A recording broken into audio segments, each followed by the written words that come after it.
Em nome do Pai, do Filho e do Espírito Santo. Amém. Meus queridos irmãos e irmãs, com grande alegria, o Evangelho de hoje é a continuação do Sermão da Montanha, onde Jesus nos ensina a respeito da pureza, da castidade e da família. Ouvistes o que foi dito: não cometerás adultério. Eu, porém, vos digo, todo aquele que olhar para uma mulher com o desejo de possuí-la já cometeu adultério com ela no seu coração. Ao pronunciar essa palavra, Jesus mostrou que a maior parte dos pecados contra o sexto mandamento, ou seja, os pecados em que a pessoa faz alguma coisa contra a castidade, traindo a sua esposa ou fazendo sexo antes do casamento, ou se masturbando, etc. Esses pecados concretos, externos, contra a castidade, começam em pecados internos, secretos do nosso coração, contra a castidade, contra a pureza. Então Jesus está mostrando a íntima ligação entre o sexto e o nono mandamento. Sexto mandamento, não pecar contra a castidade. Nono mandamento, não desejar a mulher do próximo. Ao fazer isso, Jesus, além de estar nos mostrando uma verdade espiritual extraordinária, está também nos libertando. Por quê? Porque está nos dando o caminho para obtermos a verdadeira castidade. Como padre no confessionário, eu já encontrei, você pode imaginar, muitíssimas pessoas que se debatem com essas dificuldades com relação à castidade. Pessoas que não conseguem abandonar o vício da masturbação, o vício do adultério, o vício do sexo antes do casamento e outras coisas mais. E as pessoas dizem: padre, eu não consigo. Eu já venho lutando com isso há anos. Eu digo: meu filho, minha filha, o problema é o seguinte: você já tentou parar com esses atos pecaminosos, mas você nunca experimentou ser puro. O que quer dizer isso, padre? Ser puro quer dizer o seguinte: você interiormente não conceber nenhum pensamento consentido, deliberado, que fira a pureza. Ou seja, você realmente não ter pensamentos interiores dos quais você se envergonhe. Se a sua imaginação fosse filmada, se a gente conseguisse fazer uma live e transmitir a sua imaginação o tempo todo na internet, para todo mundo ver. Se você põe essa possibilidade e não se envergonha dos seus pensamentos, porque ali não tem nada de impuro, não tem nada de imoral, então pronto. Esse é o caminho. O caminho é esse. Ou seja, o caminho é viver verdadeiramente a pureza de forma radical. Ou seja, na prática, quando é que uma pessoa pode pensar em sexo? Poderíamos quase que dizer assim: nunca. Por quê? Porque sexo não foi uma coisa que Deus nos deu para pensar.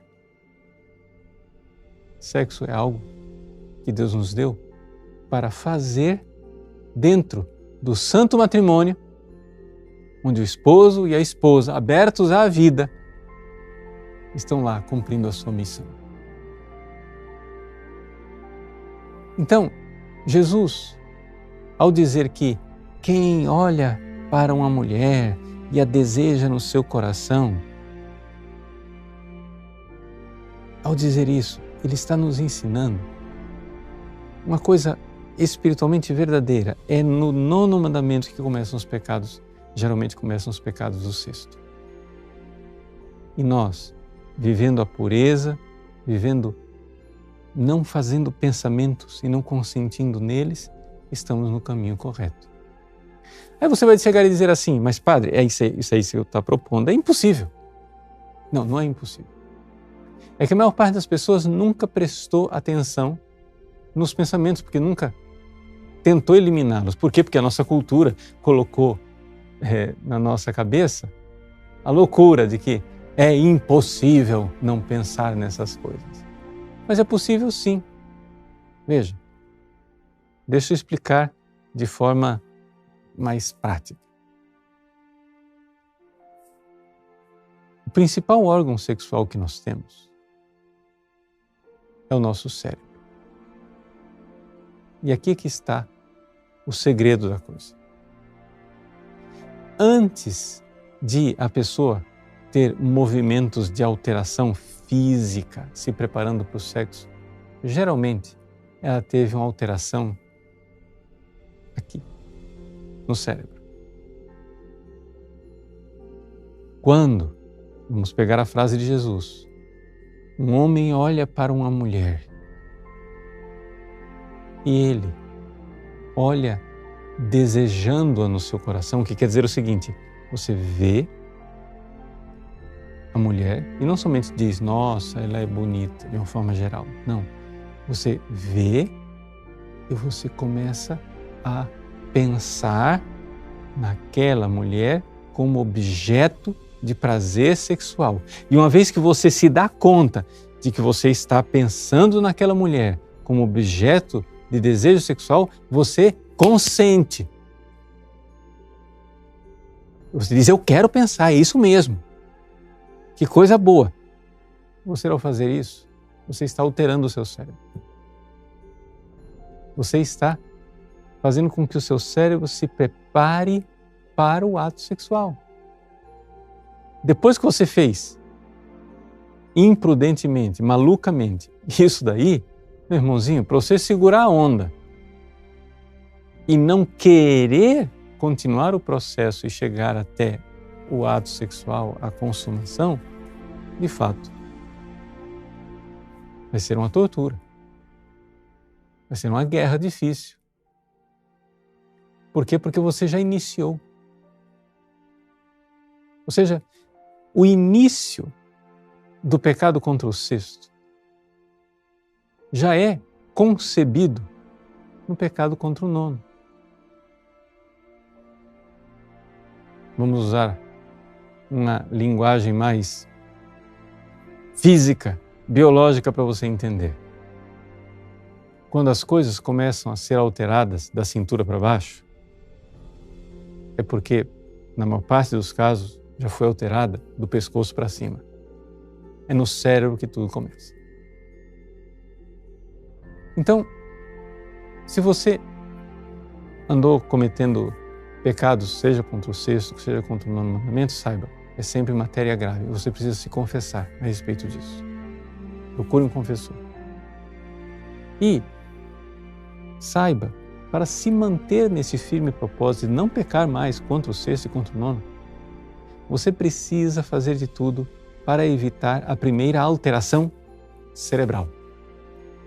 Ou seja, a primeira alteração naquele que é o principal e o mais importante dos órgãos dentro desse processo, que é o cérebro.